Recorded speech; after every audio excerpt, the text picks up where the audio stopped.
Bonjour Bruno Retailleau. Bonjour Sonia Mabrouk. Bienvenue à la grande interview sur CNews Europe 1. Vous êtes le ministre de l'Intérieur. Il reste encore quelques heures avant la très probable censure du gouvernement. Michel Barnier croit encore possible de ne pas être censuré. Emmanuel Macron ne peut croire, a-t-il fait savoir, qu'il y aura une telle censure. Vous nous avez habitués, monsieur le ministre, à un discours de vérité. Est-ce que c'est déjà terminé tout cela? Rien n'est terminé tant qu'on n'a pas voté et décompté les votes. Mais on voit bien qu'on s'achemine vers une censure. Pourquoi se le cacher? Chacun se disait, mais non, on va rester dans un cadre où la raison prédominera. Non, on a quitté ce cadre pour l'irrationnel et on va voir le Rassemblement national voter une motion de censure de LFI, des Insoumis, qui les insultent. Ils vont voter une motion de censure des Insoumis qui les insultent, puisque dans cette motion de censure, le Premier ministre l'a indiqué hier soir, il y a cette phrase qui est terrible, puisqu'il accuse, notamment par la motion de censure, LFI accuse le Premier ministre d'avoir cédé aux pires obsessions de l'extrême droite. Ici, d'ailleurs, des textes que je porte, une loi immigration, et notamment la modification de l'aide médicale d'État, voyez. Vous avez été l'un des premiers, Bruno Retailleau, à dénoncer cette collusion supposée ou réelle entre le Rassemblement national et le nouveau Front populaire. Le Rassemblement national qui affirme qu'une motion de censure, ça ne vaut pas une alliance en réalité. Que leur répondez-vous? On ne mêle pas ces voix, les voix du RN, aux voix des Insoumis. Les Insoumis qui, il y a quelques jours, je veux le rappeler, ont déposé une proposition de loi sur le bureau de l'Assemblée nationale. Cette proposition de loi a pour objectif d'abroger le délit d'apologie de terrorisme. C'est cela. Il faut se rappeler ce qu'était le projet politique, notamment pendant les législatives de la gauche, de cette gauche-là, où il fallait revenir sur la loi séparatisme qui combat l'islamisme, où il fallait ouvrir toutes les portes, toutes grandes d'ailleurs, pour faire place à une immigration de masse, etc., etc. Moi, je pense que la politique, ce sont des convictions. Et il n'y a pas pire en politique que de voter contre ses convictions. C'est très important ce que vous dites, mais alors que répondez-vous à ce qui renvoie le camp présidentiel à l'alliance qui s'est formée à l'entre-deux-tours des législatives entre macronistes et LFI, les mêmes LFI dont vous avez rappelé, si je puis dire, le pédigré et le parcours à l'instant? Je ne suis pas comptable de cette alliance. Puisque vous avez participé à un gouvernement sous l'autorité aussi d'un président, Emmanuel Macron. Non, mais je participe à un gouvernement dont le chef du gouvernement, c'est Michel Barnier. Ça n'est pas du tout la même cas de figure où, précédemment, Emmanuel Macron était président de la République, un hyper-président, mais il cumulait aussi, finalement, la fonction de chef de gouvernement. Ce qui a rendu possible, pour moi, l'entrée au gouvernement, c'est que désormais, les institutions étaient remises en place, le président qui préside, un chef de gouvernement qui, selon l'article 20 de la Constitution de la Ve République, finalement, détermine et conduit la politique de la nation. Monsieur Retailleau, nous sommes à un moment important, certains diraient grave, on va parler des conséquences. L'une des questions fondamentales, me semble-t-il, est de savoir à qui on va imputer la situation à partir de ce soir et demain. Qui sera comptable et responsable d'un probable chaos, selon vous? C'est le chaos, c'est le danger, mais cette curieuse alliance de la carpe et du lapin, je l'ai dit hier à l'Assemblée nationale, aux questions d'actualité, entre les Insoumis, l'extrême gauche et le Rassemblement national. C'est finalement une mélenchonisation du Rassemblement national. Et le Rassemblement national, écoutez-moi bien, c'est terrible parce qu'il y a deux motions de censure. Il y a la motion de censure du Rassemblement national et la motion de censure de LFI et de la gauche. Eh bien, c'est le Rassemblement national qui va voter la motion de censure de LFI. Ça veut dire qu'ils apportent du crédit, une victoire à monsieur Mélenchon. Oui, c'est la mélenchonisation de madame Marine Le Pen. Et Marine Le Pen accepte donc, finalement, la domination politique et idéologique des Insoumis en apportant ses voix, les voix de son groupe. Vous voulez dire que Marine Le Pen est soumise aux Insoumis?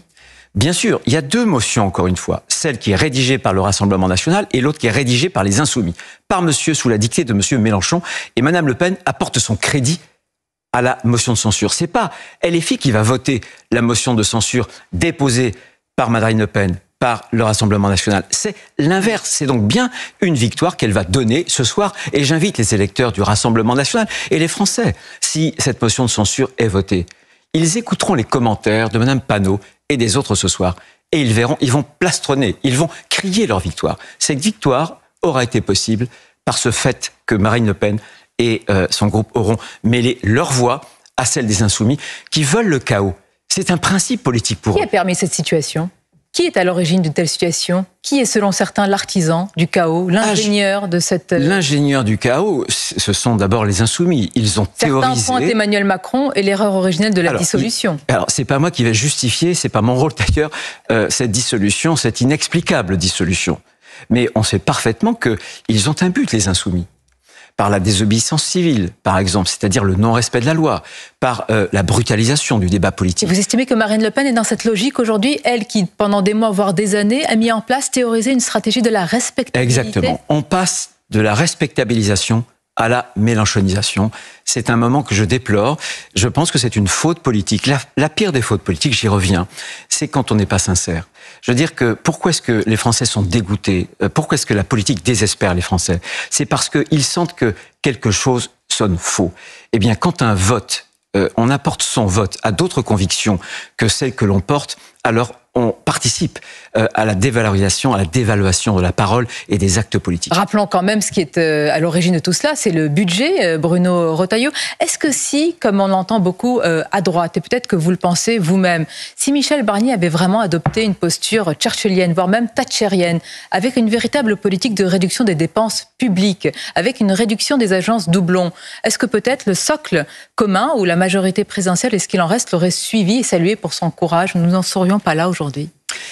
Moi, je crois, j'ai des idées qui sont plutôt libérales et je considère que le problème de la France, c'est pas un problème que nous ayons trop peu d'impôts. On a trop d'impôts. Je considère qu'il y a trop de dépenses publiques. Donc ce budget était un problème. Je pense que ce budget n'était pas parfait. Ça n'est pas moi qui le dis. Vous savez parfaitement que Michel Barnier lui-même... un obstacle. Non, mais on l'a très bien vu. D'ailleurs, en réalité, le Rassemblement national s'est allié avec la gauche, notamment à l'Assemblée, lorsqu'il s'est agi de voter le budget pour ajouter des impôts aux impôts et de la dépense à la dépense, évidemment.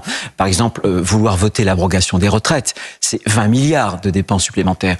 Et c'est surtout l'amputation du pouvoir d'achat des retraités. Mais ce que je veux dire par là, c'est que, la copie n'était pas parfaite. Simplement, c'était un budget d'urgence. Qu'est-ce qu'il fallait éviter?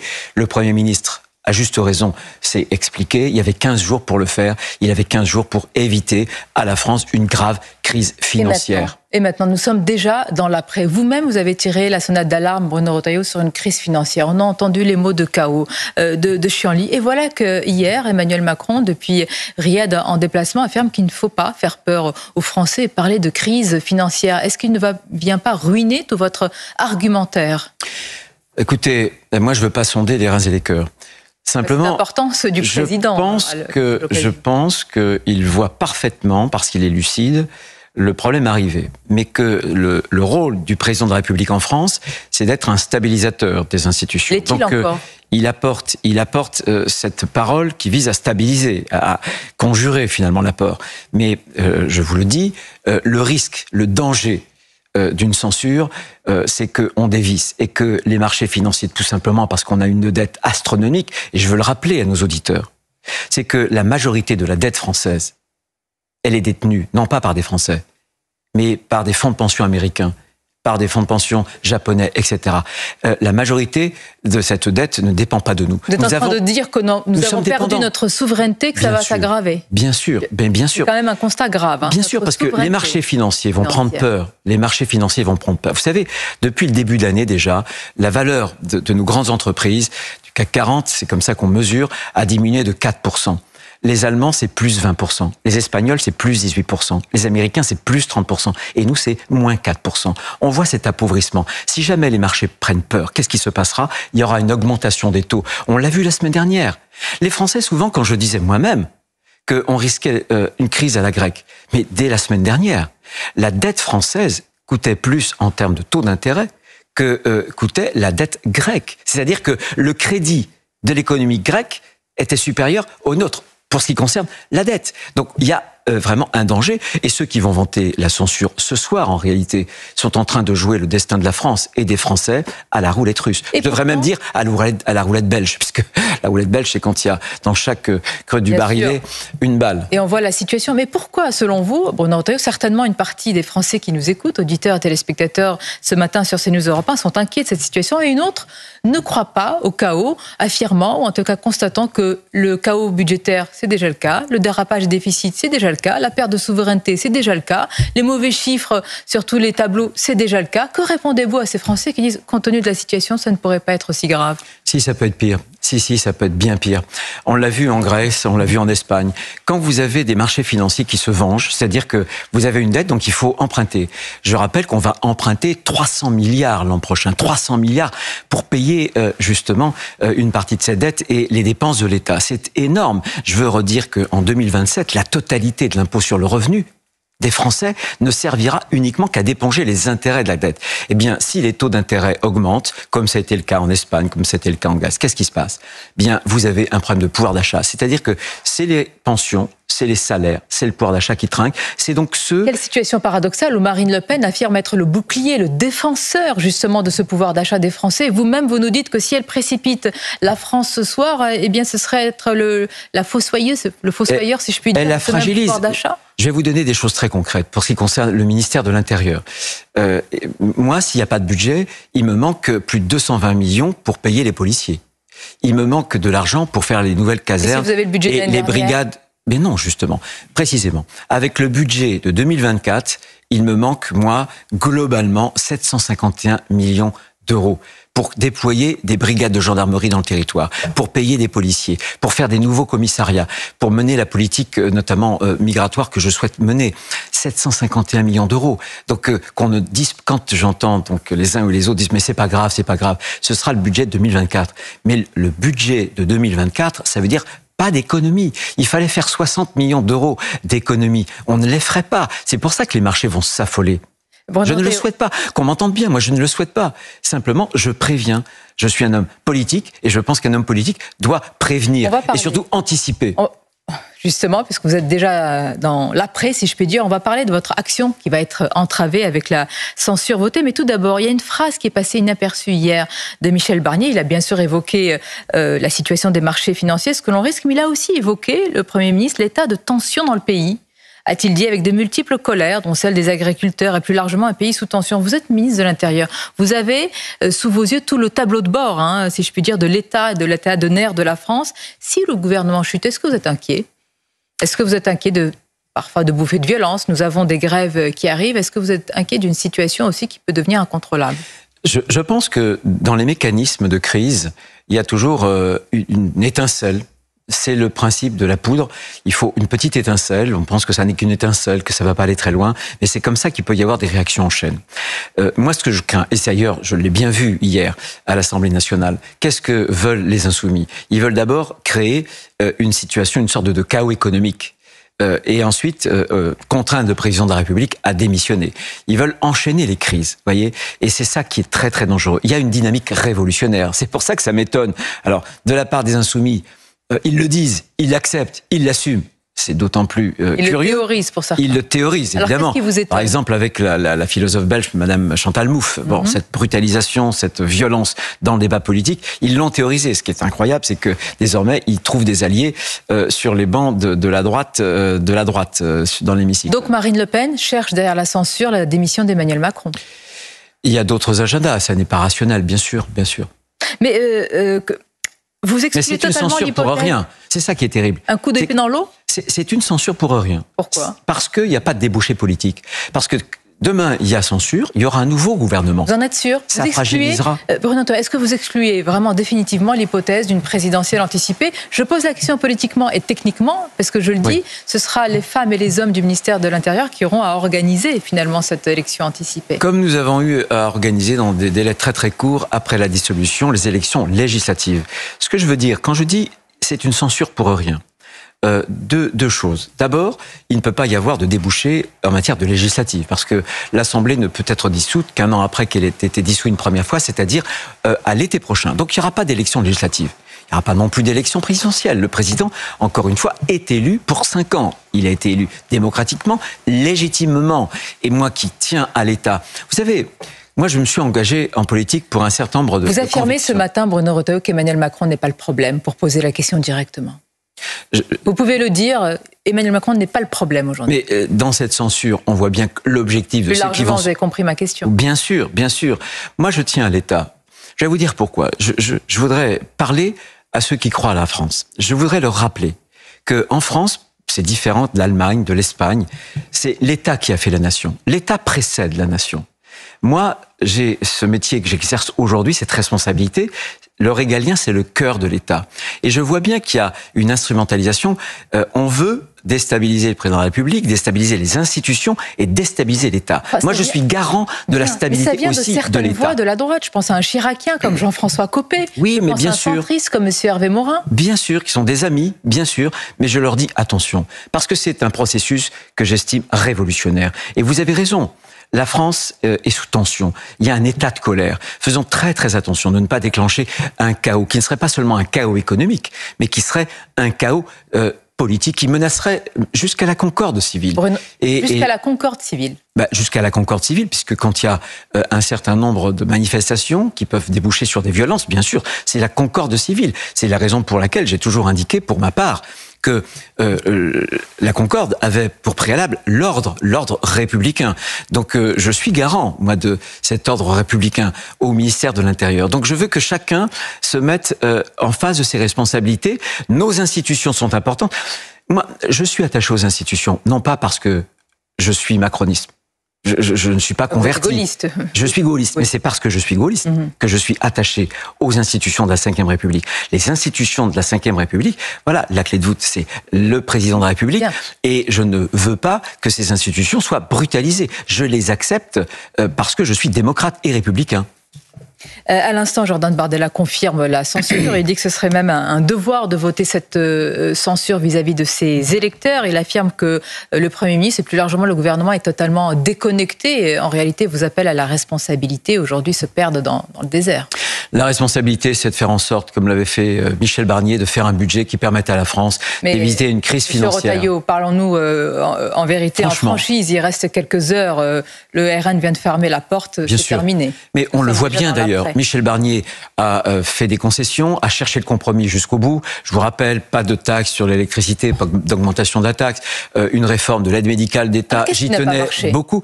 Ah non, mais je pense que tout ça... Quelle est la question ? C'est vraiment une question de psychologie. C'est Madame Le Pen qui a estimé être méprisée. Vous auriez dû davantage tenir compte de ce qu'elle incarne. Ce sont des prétextes, la preuve. À chaque concession... Alors dites-nous, selon vous, qu'est-ce qui n'a pas marché ? À chaque concession, on en voulait un peu plus. Voilà, donc vous auriez beau dire, vous auriez beau à couvrir le sapin de Noël de multiples cadeaux, que de toute façon, c'était irrévocable. Je pense qu'on a quitté le champ du rationnel pour le champ de l'irrationnel. Voilà. Mais encore une fois, une censure, ça ne permet pas d'étancher une soif de colère, une soif de vengeance. Je pense que quand les intérêts de la France, vous savez, c'est dans les périodes les plus graves, les plus difficiles, qu'on voit finalement le sens de l'État, le sens de l'intérêt général. Et qui l'incarne aujourd'hui ? Je pense que Michel Barnier, on l'a vu hier soir, incarne un sens de l'État, de l'intérêt supérieur de la nation. C'est un éloge avant un au revoir. Parlons concrètement ce matin sur CNews et Europe 1, Monsieur Retailleau, de tout ce que vous avez prévu, qui risque d'être balayé, le rétablissement du délit de séjour irrégulier, le parquet anticriminalité, une grande loi, la loi immigration. Est-ce que tout est déjà par terre, à l'eau ? Mais je l'espère pas. Sur le narcotrafic, je voudrais féliciter nos enquêteurs. Vous savez qu'on gagne des points. Dans les 15 derniers jours, lundi, c'était 21 individus présumés appartenant à la DZ Mafia de Marseille. 15 jours auparavant, c'était une vingtaine. Idem pour la DZ Mafia. Un de ses dirigeants qui était pourtant en prison. Nous l'avons... On pense qu'il a commandité depuis la prison des homicides. Vous vous rendez compte ? En prison, ce qui veut dire qu'il faut réformer notre système carcéral, mais aussi l'immigration. La semaine prochaine, j'espère pouvoir annoncer qu'en matière d'éloignement, on a déjà les premiers résultats. En matière d'interpellation des étrangers en situation irrégulière. Un premier bilan d'étape ? Il y a des résultats très rapidement. Je suis ministre de l'Intérieur que depuis 2 mois. Mon prédécesseur avait mené des politiques aussi de fermeté. Mais je pense qu'on peut y arriver. Moi, ce que j'ai voulu faire, ce que je veux faire au ministère, c'est 2 choses. C'est montrer aux Français que la politique, elle n'est pas impuissante, qu'on peut faire bouger les lignes. Et c'est aussi montrer que on peut être sincère, c'est-à-dire que on peut aligner des convictions, des mots et des actes pour que les Français croient à nouveau en la politique. Une grande partie des Français reconnaissent votre volontarisme. D'ailleurs, on sent, pointé votre frustration si vous ne pouviez pas justement mener à terme et à bien votre action. Est-ce que vous pensez que vous avez été un élément dans la décision de censure de Marine Le Pen? Le RN a-t-il tout intérêt, Monsieur Retailleau, à ne pas vous voir réussir à l'intérieur sur des sujets éminemment régaliens comme l'immigration, la sécurité? C'est une petite musique que j'ai entendue, qui a traduit d'ailleurs un certain nombre de vos confrères journalistes qui rapportaient des propos de tel ou tel dirigeant du Rassemblement national en disant « Oh là là, faut vite tirer le tapis sous les pieds de ce gouvernement parce que si Bruno Retailleau, qui est en train de convaincre, obtenait des résultats, pour nous, ça serait terrible. » Mais j'espère que ces propos n'ont pas été tenus, parce que ce serait d'un cynisme pur. Ça voudrait dire que parce que le gouvernement... Ça vous étonne s'ils ont été tenus? Plus rien ne m'étonne, plus rien ne m'étonne. Plus rien ne m'étonne, parce que nous vivons une époque terrible, d'effondrement quelque part, d'effondrement d'un certain nombre de valeurs, d'effondrement d'une tenue, je dirais, civique. Donc rien ne m'étonne. Simplement, dans cette période de trouble, je pense qu'on a besoin d'hommes et de femmes qui se tiennent debout, d'hommes et de femmes qui croient, qui ont des convictions, qui appliquent leurs convictions. Voilà, ces convictions, on est déjà dans l'après. On les partage ou pas, mais au moins que les convictions, on les applique et qu'on ne se vende pas à des gens qui sont des adversaires politiques. Vous vous êtes forgé une certaine image auprès de nombreux Français, Bruno Retailleau, qui reconnaissent votre volontarisme en matière de sécurité et d'immigration, même si probablement vous n'aurez pas le temps de décliner votre action. Vous êtes considéré aujourd'hui comme un vice-premier ministre et demain comme un Premier ministre? Non, je suis ministre de l'Intérieur. Et ce que je veux dire aux Françaises et aux Français qui nous écoutent, c'est que si, pendant ces 2 mois, j'ai pu appliquer une politique de rupture, de fermeté, j'ai clairement dit que l'immigration, ça n'était pas une chance pour la France, ni pour des immigrés qu'on envoie se noyer en Méditerranée ou dans la Manche. Je l'ai assumé. Mais si j'ai pu le faire, c'est parce que derrière moi et au-dessus de moi, il y avait un Premier ministre qui m'a couvert, qui a accepté le cap avec lequel nous avions discuté et pour lequel je faisais cette politique. Je vous pose la question différemment, parce que vous avez compris que ma question, c'est est-ce que vous accepteriez Matignon? Qui est en capacité aujourd'hui de ne pas provoquer la censure du RN et de ne pas effrayer le socle commun, ce qu'il y a en commun encore de ce bloc central? Quelle personnalité? Je ne suis pas capable de répondre à votre question. Il n'y en a pas beaucoup, Monsieur Retailleau. La question... Monsieur Le Cornu, Monsieur Bayrou. Oui, mais je ne sais pas qui peut ne pas risquer une censure. Parce que dès lors que vous quittez le champ... C'est grave, s'il n'y a pas de personnalité, on va vers... Mais si vous quittez le champ de la raison, si tout cela échappe à la raison, au rationnel, alors c'est difficile d'anticiper. Bon, simplement, moi, j'ai un job. Je l'ai commencé et je m'y suis jeté à bras-le-corps. Et je veux réussir. Je pense qu'on peut réussir. Il me faut un peu de temps et je veux poursuivre ce travail. Je vous pose la question différemment. Il y a 2 possibilités. Soit vous continuez à la place Beauvau, soit vous continuez à Matignon, soit vous prenez du champ, parce que vous vous dites que c'est le moment de partir pour penser à plus tard. Je vois la question. Je vous l'ai déjà dit, je ne suis pas dévoré par le virus de la présidentielle. Je vais même aller plus loin. Je pense que c'est parce que je ne suis pas dans le coup d'après que j'ai eu cette force et cette liberté. Parce que rien ne m'atteint. Comme à titre personnel, je n'attends rien du lendemain, que j'essaie de me dévouer pour la France, pour l'idée que je me fais du service de l'intérêt général. Écoutez, je n'attends rien. Donc, je ne suis pas dévoré par le virus de la présidentielle. Première chose. Deuxième chose, ce qui m'intéresse pour moi, c'est d'avoir des résultats. C'est ça. Et très franchement, il y en a plein d'autres qui pensent à la présidentielle. Oui. Donc, on peut les citer. Ils font partie normalement de ce socle commun. Laurent Wauquiez, Gabriel Attal. Quand même, vous avez un regard sur cette majorité très relative. Est-ce qu'elle a soutenu Michel Barnier comme la corde soutient le pendu? Non, c'est trop loin. Le problème... On a le problème structurel après la dissolution, c'est que les Français n'ont pas envoyé à l'Assemblée nationale une vraie majorité. Il y avait donc un socle commun composé de 4 partis qui, jadis, se sont combattus. Vous ne pouvez pas, très franchement, en quelques semaines, rabibocher des problèmes entre les uns ou les autres, avec des lignes politiques qui sont différentes. Je pense que ça a tenu, d'ailleurs, parce que on a pu faire un certain nombre de choses, des textes ont pu, malgré tout, progresser, mais là, il faut en tirer une conséquence. Il faudra aussi, si demain ce socle commun devait perdurer, voir une plateforme programmatique minimum sur lequel on pourrait s'entendre. Vous y croyez à cette grande coalition? Certains en parlent de François Hollande à Laurent Wauquiez. Non, je crois pas. Non, je crois pas. Non, de la gauche. Moi, je crois. Vous êtes un homme de droite. Je suis un homme de droite. Ça ne veut pas dire que je ne respecte pas les uns ou les autres. Simplement, parce que je pense que en même temps, le problème, c'est l'impuissance. Puisque si vous essayez de faire un calcul avec un tout petit dénominateur commun, vous n'arrivez pas. Mais c'était ma dernière question, Monsieur Retailleau. Vous venez de dire, en même temps, c'est le problème. On a eu Monsieur Retailleau, Monsieur Migaud, Madame Jeuneté, Monsieur Alexandre Portier. Des convictions vraiment parfois antinomiques. Est-ce que c'est la fin du en même temps et donc du macronisme? Moi, j'appelle la reconstitution du clivage droite-gauche. Le problème, comment dirais-je, d'un entre-deux, où vous aviez un bloc central avec deux ailes radicales, c'est que ça pose un problème. C'est que vous radicalisez les deux ailes. La démocratie étant la possibilité d'une alternance, l'alternance ne peut être que radicale. Non, moi je pense que il faut, pour pouvoir réformer la France, avoir des idées claires.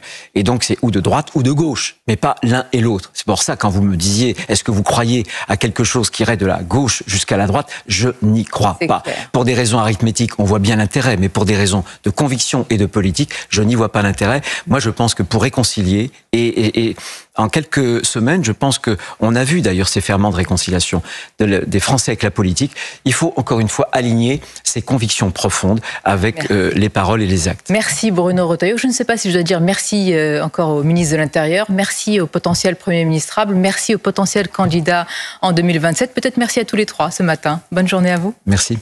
Merci Sonia Mabrouk, merci Bruno Retailleau. Restez avec nous sur Europe 1 dans un instant, Eugénie Bastier et votre revue de presse. À tout de suite. 7h,